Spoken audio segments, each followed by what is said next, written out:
Greetings in the name of Jesus lord our saviour. క్రీస్తు నామమున శుభవందనాలు. మరి చూసుకున్నట్లయితే అపోస్తలుడైన పౌలు ఎఫెసీయులకు రాసిన పత్రిక 4వ అధ్యాయము 15వ వచనం. ప్రేమ కలిగి సత్యం చెప్పుచు క్రీస్తు వలె ఉండుటకు మనం అన్ని విషయంలో ఎదుగుదము.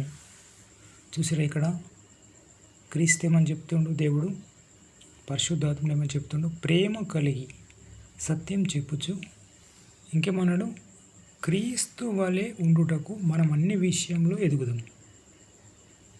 ఫస్ట్ ఇక్కడ ప్రేమ అన్నాడు, రెండవది సత్యము, మూడవది క్రీస్తు వలె ఉండడం. ఇక్కడ వాక్యము ఒకటే కానీ ఎన్ని విషయాలు ఉన్నాయి? ఒకటి ప్రేమ, రెండు సత్యము, మూడు క్రీస్తు వలె ఉండుటకు ఉండాలి, నాలుగవది ఎదగాలి, ఫలించాలి. ఆత్మీయంగా ఫలించాలంటే ఒలివ మొక్క ఉందనుకోండి, ఏదైనా ఒక మొక్క ఉందనుకోండి, దానికి నీళ్ళు వస్తే చిగురొచ్చి చెట్టుగా అయిపోయి ఫలిస్తుంది. ఆ మొక్క అనేది మొక్కలాగా ఉంటే ఏం ప్రయోజనం? కొన్ని ఆర్టిఫిషియల్ ఉంటాయి, అవి చూడడానికి వాటి నీళ్ళు పోయారు ఏం పోయారు అవంతే ఉంటాయి, ఎదగవు పెరగవు. కానీ మనం ఫలించాలి అన్ని విషయాల్లో. క్రీస్తు యెరూషలేములో సువార్త ప్రారంభించాడు, రకరకాల ప్రాంతాల్లో సువార్త చెప్తూ యేసుప్రభు ఒకడు 12 మంది శిష్యులు. ఏమైంది? ప్రపంచవ్యాప్తంగా కొన్ని వందల కోట్ల ప్రజలు అయ్యారు. ఎందుకంటే మనం ప్రేమ కలిగి ఉండాలి, సత్యం చెప్పాలి, క్రీస్తు వలె ఎదగాలి. మరి క్రీస్తుకు నోవాహు లాంటి యథార్థపరుడు, అబ్రహాం లాంటి విశ్వాసపరుడు. క్రీస్తు ఎవరు? యోబు లాంటి యథార్థపరుడు. All prophets included in Christ. So మనం క్రీస్తు వలె డిఎన్ఏని ధరించుకుంటూ ముందుకెళ్దాం. ఈరోజు సండే వచ్చింది అనుకోండి, దాదాపు చాలామంది క్రీస్తుని ఆరాధిస్తున్నారు, స్తుతిస్తున్నారు. ఎందుకు? క్రీస్తుని ఎట్లెట్లా హింసిస్తే, ఎట్లెట్లా దూషిస్తే, ఎట్లెట్లా చేతుల్లో మీకులు, కాళ్ళలో మీకులు, తలకు ముళ్ళ కిరీటం, ఎన్ని చేసినా, హింసించిన, పాతాల గరి లాంటి కొండు ఇక్కడ వీపున వేసి తల కిందికి లాగితే నడుము దాకా భూమి డాక్టర్ దుంతి నాగడి సాలు ఎట్లను అలాంటి సార్లు వచ్చినాయి. అయినా కానీ దేవుడు యూదులను దీవించడం కానీ శపించలేదు. ప్రేమ కలిగి ఉన్నాడు క్రీస్తు. మరి మీరు పనిచేసే స్థలంలో, మీది ఉద్యోగం కావచ్చు, వ్యాపారమే కావచ్చు, వృత్తి పనే కావచ్చు, లేకుంటే ఏదైనా కూలి పని కావచ్చు, మన వెలుగు ప్రకాశింపనీయాలి, మన ప్రేమ చూపించాలి.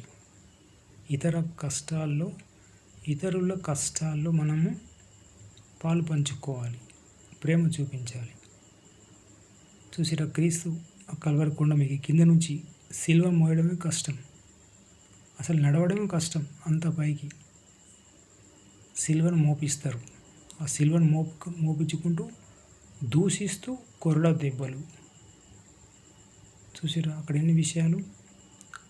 కొండ ఎక్కడేమో కష్టము, ఆ కల్వరి కొండ ఎక్కించడము, సిల్వను మోపించుకుంటూ మళ్ళీ కొరడ దెబ్బలు కొట్టడం.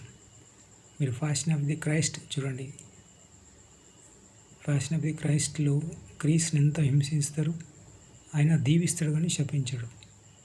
కాబట్టి మనకున్న కష్టాలు, ఇబ్బందులు, ఇరుకులు ఎన్నున్నా కానీ మనం ప్రార్థన పూర్వకంగా ఇతరులను దీవించాలి కానీ శపించద్దు. మోషే ధర్మశాస్త్రం పుట్టినప్పుడే ఏమని చెప్పిండు? మోషే, మీరు దీవించడు కానీ శపించద్దు అని చెప్పిండు.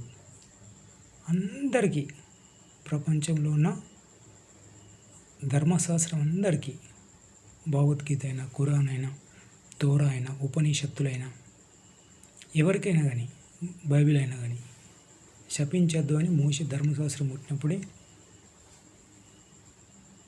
పుట్టింది. కాబట్టి మనని కష్టాల్లో ఉన్న, ఇబ్బందులు ఉన్న, ఇరుకుల్లో ఉన్న క్రీస్తు మీ శత్రువుని ప్రేమించి మిమ్మల్ని హింసించే వారి కొరకు ప్రార్థన చేయడు అన్నాడు.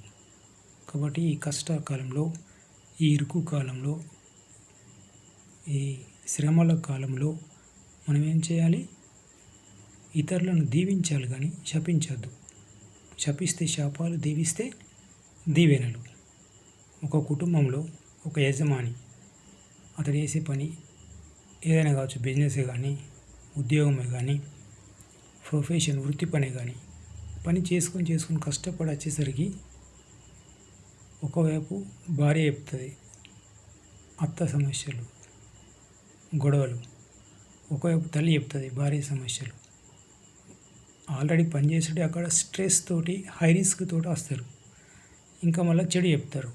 ఆ కుటుంబంలో గొడవలు, ఇబ్బందులు, ఇరుకులు, అనారోగ్యాలు ఇవన్నీ ఉంటాయి. కాబట్టి వాళ్ళు ఏం చేయాలి? దీవించుకోవాలి. ఒకరినొకరు కుటుంబంలో అందరూ దీవించుకోవాలి. దీవిస్తే దీవెనలు, శపిస్తే శాపాలు.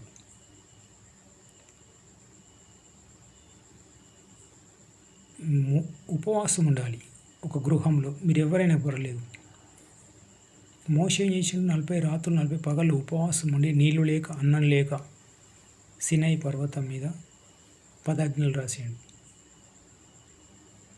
ఆ 10 ఆజ్ఞలే ప్రపంచాన్ని తలక్రిందులు చేసినాయి. ఎందుకంటే ధర్మశాస్త్రం రచించింది ఎట్లా? ఉపవాసంతో రాసిండు మోషే. ప్రతి గృహంలో ఉపవాసం అనేది ఉండాలి. మీరు చదువుతున్నది మోషే ధర్మశాస్త్రం, ఏదైనా పర్వాలేదు. ఇది మీరు వింటున్నా హిందూ అయినా ఎవరైనా కానీ, క్రైస్తవునైనా ఎవరైనా కానీ మోషే ధర్మశాస్త్రం చదవాలి. ఒక గృహంలో వారంలో 2 రోజులన్నా 3 రోజులన్నా ఉపవాసం ఉండాలి. మళ్ళీ 3 ప్రార్థన ఉండాలి. ఆ గృహంలో కష్టాలు, ఇబ్బందులు, ఇరుకులు, శ్రమలు, అనారోగ్యాలు అనేవి తక్కువ ఉంటాయి. ఎందుకంటే ఏ గృహంలో అయితే ఉపవాసం ఉండదో ఆ గృహంలో సాతానుడు, దుష్టుడు, అపవాది అధికారం కలిగి ఉంటాడు. ఉపవాసం ఉండాలి, ప్రార్థన ఉండాలి, మోషే ధర్మశాస్త్రం చదవాలి. కానీ ఇప్పుడు చాలామంది ఆత్మీయంగా ఏం చేస్తారు? న్యూస్ పేపర్ ఎక్కువ చదువుతారు. ఇండియా టుడే కానీ, పజిల్స్ నింపడం, ఇంకా రకరకాల టచ్ ఫోన్లో గేమ్స్ ఆడడం, టీవీలో యాడ్స్ చూడడం, టచ్ ఫోన్లో ఇప్పుడు యాడ్స్ వస్తున్నాయి, యాడ్స్ చూడడం, అన్నెసెసరీ థింగ్స్, ఈ టెంపరీ సాటిస్ఫాక్షన్స్. న్యూస్ పేపర్ చదవద్దని కాదు, చదవండి. కాకపోతే తక్కువ సమయం, ఓన్లీ హెడ్లైన్స్. మనం ప్రార్థన చేసేటప్పుడు ప్రపంచ క్షేమం కోసం, దేశ క్షేమం కోసం, రాష్ట్ర క్షేమం కోసం, మన జిల్లా క్షేమం కోసం, గ్రామ క్షేమం కోసం ప్రార్థన చేయాలి తప్ప ఇక అదే న్యూస్ పేపర్ చదువుకొని పట్టుకొని మొదటి పేజీ నుంచి చివరి పేజీ వరకు చాలా సమయం స్పెండ్ చేయకూడదు. కొంతమంది చేస్తారు, పొద్దున చూస్తారు న్యూస్ పేపర్, ఆఫీస్కి వెళ్తారు, అక్కడ చూస్తారు, మళ్ళీ ఇంటికి వచ్చినాక మళ్ళీ రిపీట్ చేస్తారు. కానీ మోషే ఇచ్చిన ధర్మశాస్త్రాన్ని చదవాలి. వినుట వలన విశ్వాసము అధికమగును. వాక్యం వినాలి. టెలివిజన్ ద్వారా కానీ, టచ్ ఫోన్ ద్వారా కానీ. ఇప్పుడు టచ్ ఫోన్ వచ్చినాయి, వీళ్ళు గేమ్స్ ఆడిన కాక ఇంకా పిల్లలకు నేర్పిస్తారు. అది నేర్పించద్దు. ఎందుకంటే ఈ గేమ్స్ అనేవి టెంపరీ సాటిస్ఫాక్షన్, అదొక తాత్కాలికమైన సంతోషమే. కాబట్టి ఈ క్రైస్తవ ఆత్మీయతను మనం ప్రేమ కలిగి సత్యం చెబుతూ ముందుకెళ్ళాలంటే ఎక్కువగా మనం క్రీస్తుడు జాన్ 15th చాప్టర్ ద్రాక్షవల్లి నేను తీగలు మీరు అన్నాడు. యోహాను సువార్త 15వ అధ్యాయం 1వ వచనం. కాబట్టి మీరు ఇంట్లో నుంచి బయటికి వెళ్ళేటప్పుడు, సూపర్ మార్కెట్కి అయినా, మీ ఉద్యోగమైనా, మీది బిజినెస్ వ్యాపారమైనా, వృత్తిపై అయినా కానీ, ఇంట్లోకి వెళ్ళేటప్పుడు మినిమం ఒక 2 hours అన్న ప్రార్థన, మ్యాక్సిమం 8 hours. ఎందుకంటే మోషే ఏం చేసిండు? ప్రార్థన చేసే ఉపవాసాలుండే ఈ ధర్మశాస్త్రం రాసిండు. అపోస్తలుడైన పౌలు ఉపవాసాలుండే 14 పత్రికలు రాసిండు. విలియం కేరీ ఉపవాసం ఉండి సతీసాగమాన్ని జయించాడు వద్దని కలకత్తాలో. ఎందుకంటే భర్త చనిపోతే భర్త కాట్లని భార్యను వేయడం, కింద నిప్పి పెడితే పాపం బతికున్న వాళ్ళు చనిపోతారు. విలియం కేరీ వాళ్ళని చూసి వాళ్ళ క్షేమం కోసం కలకత్తాలో మరొకరు కూలి పని చేసుకునే వ్యక్తి ఫుట్పాత్ మీద ఉన్న వ్యక్తి విలియం కేరీ లండన్ నుంచి వలస వస్తాడు. వచ్చేటప్పుడు పాపం ఓడ మధ్యలో ఇప్పుడన్నా మనకు ఫ్లైట్లు ఉన్నాయి, ట్రైన్స్ ఉన్నాయి, కానీ అప్పటి రోజులలో ఫ్లైట్లు లేవు. విలియం కేరీ వచ్చినప్పుడు ఇండియాకి ఈస్ట్ ఇండియా కంపెనీ పరిపాలన ఉన్నప్పుడు అతడు ఓడల దాదాపు కొన్ని నెలల పైనే ఉంటుంది ప్రయాణాలు. మధ్యలో కొడుకు గణపతి బాబు కొడుకును సముద్రంలో సమాధి వేసేసిండు, కానీ తిరిగి మళ్ళీ లండన్ వెళ్ళలేదు.